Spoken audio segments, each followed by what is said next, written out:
In my first year of business, I think I had 3 other jobs besides the one business I was trying to launch. What was it like for you? Uh, I think I was pretty focused, but I think that nothing worked out the way I thought it was going to. That's not to say it was Doesn't bad. It just was not to plan. I doesn't kind that of seem had like to the way it always is? like pivot and sort of, be okay. I think the biggest thing was every time someone asked, you feel like you have to have some like big story or some like exciting pivotal thing that has happened. And sometimes it's just like today I put on pants and left the house. That is success some days, and you know what? I don't think we talk about it enough. I have a friend who runs a content marketing agency, and she would say, like, pants are a prison, so you should just never put them on. I love that so much. The entrepreneur way, pants are a prison. Shout out to Shauna. Shout out. Yeah, exactly. Pants, prison. Don't do it. On that note, welcome to Managed Chaos Podcast, where we give you the startup business rundown in less time than it takes for you to get to work. I'm Katrina Purcell. And I'm Rachel Anderson. And today we're talking about surviving and maybe thriving in your startup's first critical year. Whew. Feels It's a like big so one. long ago. It's like a fever dream. I think you started longer ago than me, but I feel like it's one of those things that they say when you have children, right? You forget Hmm, all the things leading up to it so that you keep doing it, right? That's how you get serial entrepreneurs, because you forget about that first year. But Rachel, absolutely.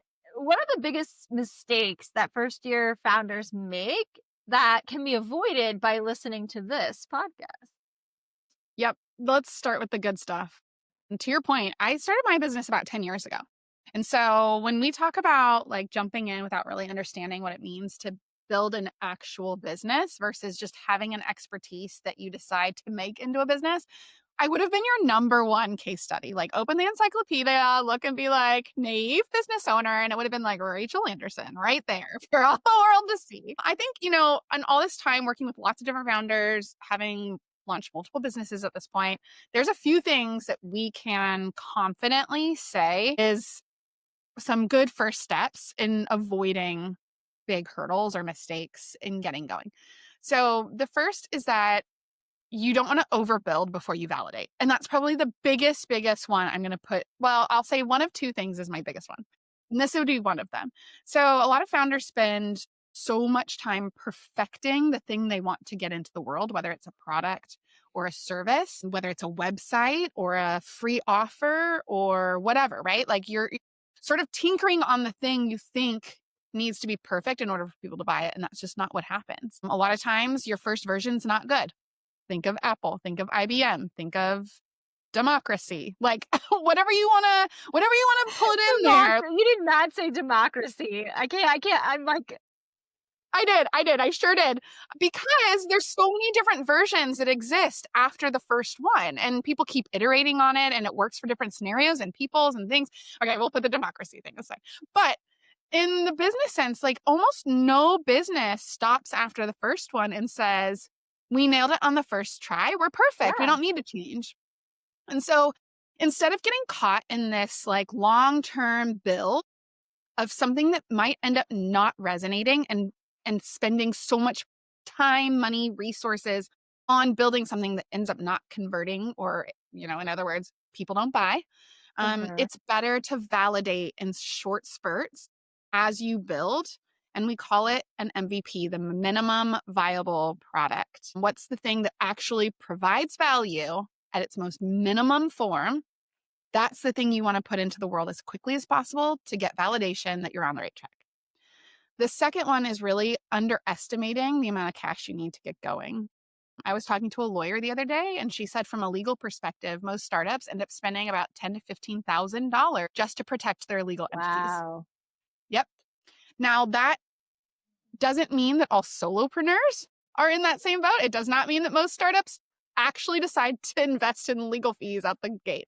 I think because we often underestimate how much it really costs to set up a entity, there is a huge underestimated amount of back end infrastructure that you need to be able to really scale, protect, be legal in order to just function. And so it's really smart to have those things as part of your plan before you start, even if it's like, this is the order of operations as I get started. Because I know people that have been very successful in saying, like, I'm going to file my fill in the blank LLC, S Corp, like Inc. status, whatever it is, and then get these other things in place. And other people that say, hey, I'm going to do all the protections. I'm going to set up the website. I'm going to do all the things. And then the last thing before I go live is like official entity. So, whatever Yeah. your order, I think mapping that plan. And finally, is really the second most big thing I would say, which is that in the first year, everything should be about getting sales. And for some startups, that means getting Yeah. names, emails, customers, and maybe you're not making money yet. But at the end of the day, neglecting your customer development, whether that's a pipeline, whether that's actual sales, whether that's like relationship building, whatever that looks like for your particular business, if you do anything in a vacuum, then it's just going to become harder and harder for you to validate, for you to get investors, if that's your path, for you to get other customers, and to really make momentum happen once you're ready for momentum to really outpace your growth. Well, and we've spent a lot of time, many episodes you can go back and find where we've talked about customers, right? And the importance of your customer. And especially in the sense of funding, right? And so your customers are really funding your business if you haven't taken in outside capital, right? They Yeah. are the people who are helping to drive your growth. So they're the most important people to listen to. But what are the critical milestones to aim for in the first 12 months with the understanding that things may not exactly work out to plan, but if you shoot for the moon, you're in the stars? Yeah, exactly. I don't know that I did all of these in a perfect order, and I've launched Oh, multiple businesses. So you can definitely succeed despite yourself. Let's put it that way. But with that, there are some general recommendations of like, if I want to do this, totally by the books, or I'm really planning from advance before I just like decide to go for it. Here's what we recommend. And if you're already in the process, then I would recommend just thinking about it like a nice, healthy checklist. Like, have I done these things? Is there time for me to shift or change? Should I like alter a little bit of, as I'm flying the plane kind of we situations? love a good checklist.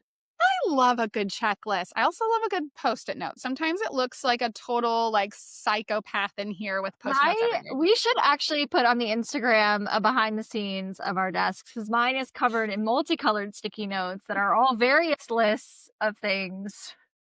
Yes. You know what? In fact, you could have a whole entire color coordinated sticky note system telling you these different breakdowns of what to look for. So, post it note color number one will be for months 1 to 3. So, months 1 to 3, really that very first, like getting going, should all be about validation and foundation. So, you want to get your first 10, we'll say, paying customers, even if it's at a specialty price, maybe like a beta price or a like first in price before you raise them to the normal amount. This is so that you can just validate your product, which is really important. It could be a product, service, offering, whatever.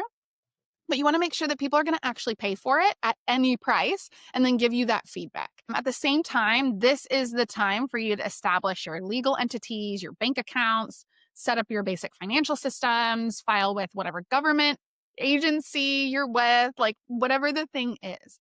So this is really what you want to do in order to officially get out there as a official startup. Here's what I'm doing. As we move into the next kind of quarter of time, you want to take those customers and think about them not as a onesie twosie now, but as a whole group. And so when you have all of them into a group, we start to talk about what a product market fit looks like. And that's what you want to test for this one. So you're going to aim for a consistent growth month over month, whatever that looks like for your particular product or service or startup. You're really looking at this point for user engagement. So not just have they bought it, but are they actually using it? Are they in there? Are they doing the thing? And is it going to be a reoccurring revenue? And so that's the part where not just one-time cost, but an ongoing cost of some sort. And I know that that looks really different depending on if you have like a year-long contract, then you're not going to see a like reoccurring aspect for potentially a year. But that's where you really lean into customer engagement. Are they engaged with the thing that you have? Are they working towards something? Or is it just like crickets? Those are all really good early signals for product market fit, meaning your thing that you want to sell in the group of people fit well together and you're getting some of that momentum. And so from there, you get referrals and you get customers coming back and you get organic growth and feedback, recommendations, and really a kind of examination into the mindset of the people as a collective. As we go into the next quarter, so we're talking about months 7 through 9 here, you want to focus on your systems and the scalability. So hopefully you're growing. Hopefully you've gotten, one customer a week or one customer a day, one customer an hour, whatever that looks like. You're starting to get these regular customers coming in, you have your rhythms. So now can you grow consistently at that level or at the next level? If you had that beta price, like when you bump up to your full price, Mhm. is it still going to have that kind of go forward consistency? Make sure you're documenting your core processes, which Katrina will tell you all about. Document all of your core processes. Big They're fan really, of really important. processes. Yeah, this is kind of the chief of staff thing, right? Like, we want to know that what we do is scalable and documentable so that we can train other people. I know you do a lot more, but SOPs are definitely one of our things that we talk a lot about on the podcast. And so start building your team and growing your team really thoughtfully and considerately. Not just like, hey, I need a salesperson, I'm going to hire a salesperson, but what kind of salesperson do you need? Do you need them full time? Do you need them on a contract? Do you need them part time? And how are you going to pay them? Are you paying them a full time salary? Are you going to pay them on commission? Are you going to pay them with just the revenue or profits? There's a lot of creative ways that I think some startups or small businesses don't consider when they're starting up to achieve a growth in employees perspective, because a lot of us come, not everybody, but a lot of us come from seeing the full machine already built and running, and we think that that's how we have to build our business too. And so in this 7 to 9 month kind of time frame, how can you think creatively about what your actual objective is for hiring someone? And then figuring out how to best work that into the state of your business right now and how it's growing right now, instead of what it will be once you're super successful and have millions of dollars coming in the door. So really start thinking through that key hiring thing as well as metrics. How am I going to track the growth that matters? So, what is my customer acquisition cost? That's the amount of money it takes to get a customer in the door for the first time. What's the lifetime value? That's how long the customer stays versus how much they spend in your company. The churn rate, how frequently are they leaving? And the net revenue retention. So, what's the total amount that they're really making for you as a retained customer? Which usually is more than finding new customers, as a side note. So it's really important to, again, focus on that customer validation, customer retention piece. And then finally, as you're closing out the year, we're thinking okay, we have these last 3 months. What do we do before we hit our 1 year milestone? It's momentum and planning. At this point, it's really hard to start something new in that first year. So you really want to make sure that you're focused on closing out what you've already done and what your goals already are, as well as getting prepped for starting. In the corporate world, they would always say, let's hit the ground running. But you really want to do that. You don't want to wait until the last minute to plan for the next year and how you're going to continue to grow and build the company so that it continues its momentum. So we kind of think of this in quarters, because a lot of businesses function in quarters when you're reporting to investors or board members or even your customers. And so you can kind of use these quarter chunks to plan this year as well as your second year, and include fundraising or celebrating or bringing on more people and the good things that come with the hard things of running the business. The other thing is, did you have fun? Did you like it? Did you get what you wanted out of that first year of business? What are things that you might need to do differently in the following years to make sure that running the business is what you expected or is sort of meeting your goals? Mhm. Because there's one thing to kind of say, "Oh, I did all the things on my checklist." Then there's the other part to say, "Was it what you wanted? Did you get the outcome you were looking for?" Yeah, Because I think that's sometimes actually it might not be the incredibly case. important. Yeah. And I think you're tapping on something that actually we don't talk about enough as a startup, is that you might think you want to have a startup, and it's okay to start running it and realize you don't. Or you realize that your idea is not going to be paid for. And so it Exactly. doesn't mean that that's failure. That is data. That is information. Maybe that means you should be a solopreneur. Maybe that means you should just have a like local small business. Maybe that means you should go back and work for someone else, right? Like maybe Yeah. really running the business and owning it yourself is not for you. That doesn't mean anything other than now I know I don't need to have a year two. And that's Exactly. okay. They're all data points, right? None of it, none of them are negative. It's all information that you can use to make better decisions. But let's say that you're really excited, you want to keep running the business, but then you inevitably hit a tough spot because it's going to happen. I always tell people that entrepreneurship is very much like a roller coaster. Like the highs are high, but like the next thing you Yeah. know, maybe it was a low you didn't expect. So, Yeah. how do you maintain momentum and morale when things inevitably get tough, when you hit those low points? Yeah. So I'm going to say there's 5 general things that are part of running your business that aren't necessarily seen as running the business because it's really about you as a human and it's about culture of your people, which obviously the people make up the business, but like those are kind of I'm separating them on purpose so that you can kind of see. So the first is that you as a founder need a support network from the very beginning. And if you don't have one, that's okay. Lots of people start before they have one, but you should prioritize making it. I cannot underemphasize how important mindset is in the success of you being able to withstand Yes. difficulty. And if you have people that understand and root for you and are in like the know-how of the difficulty that it is of having a startup, then you are far more likely to be able to be resilient. And so make sure that you have, I'm going to say no less than 3 people that are part of this early network. And you could have, 6, 12, like however many make sense for you, but Hmm. statistically 3 to 4 is about where you max out being able to voluntarily go and like keep in connection. So don't go crazy. You don't need like 20 people. You just need Yeah. like a few. The other thing is that you should, Katrina's point exactly from like 2 minutes ago, make sure you celebrate even your smallest wins because they start like this mental bank that allows you to remember when things are hard. Yeah, this one is like a big withdrawal, but I've made so many small deposits that I'll be able to keep going. Right. So make sure Exactly. that you're constantly celebrating the small things, even if it feels silly. The next one, the third one, is going to be establish non negotiable self care.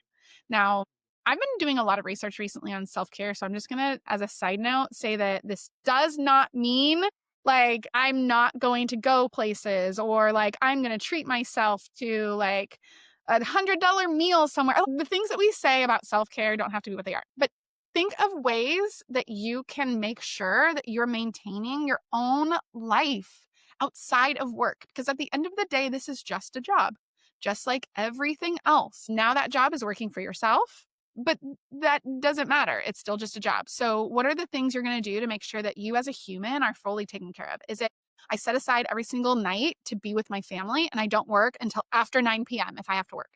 Then maybe that's what it is.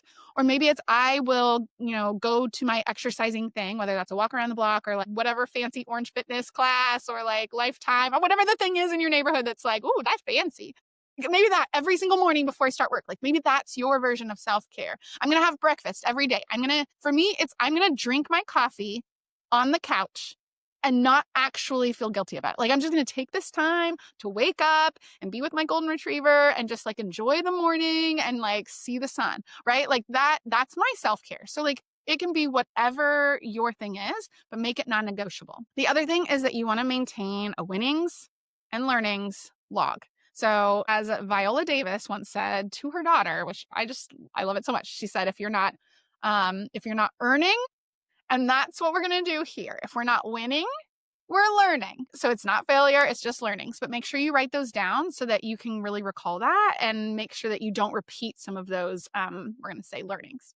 And finally, remember your why. And if you have not started there, you should. Why is Why are you doing this? What's the purpose? What's the like goal beyond just money? That's not the Right. why. What's the actual thing that's going to keep you motivated every day?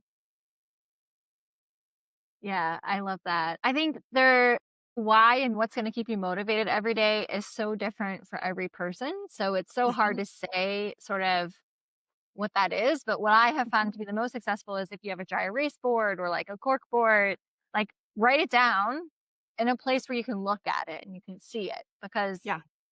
when you're having a rough day, you can just look at it and remind yourself. And I think that that's really important.